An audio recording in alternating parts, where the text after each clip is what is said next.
Chapter 6, Sloka 37. Arjuna Uvacha. Arjuna Uvacha. Arjuna Uvacha. Ayati Shraddhayopetah. Ayati Shraddhayopetah. Ayati Shraddhayopetah. Yogachalitamanasah. Yogachalitamanasah.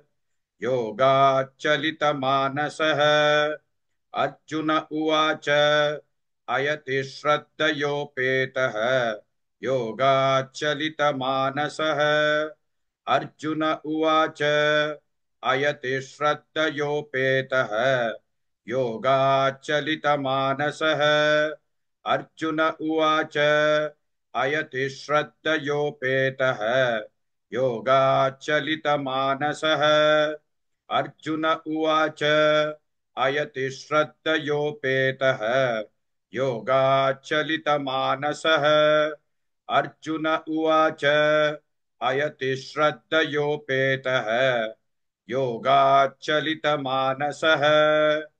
अप्राप्य योगसंसिद्धिम् अप्राप्य योगसंसिद्धिम् अप्राप्य योगसंसिद्धिम् कान् गतिं कृष्ण गच्छति कान् गतिं कृष्ण गच्छति कान् गतिं कृष्ण गच्छति अप्राप्य योग संसिद्धिं कान् गतिं कृष्ण गच्छति अप्राप्य योग संसिद्धिं कान् गतिं कृष्ण गच्छति अप्राप्य योग संसिद्धिं कान् गतिं कृष्ण गच्छति अप्राप्य योग संसिद्धिं कान् गतिं कृष्ण गच्छति अप्राप्य योग संसिद्धिं कान् गतिं कृष्ण गच्छति अर्जुन उवाच अयति श्रद्धयोपेतः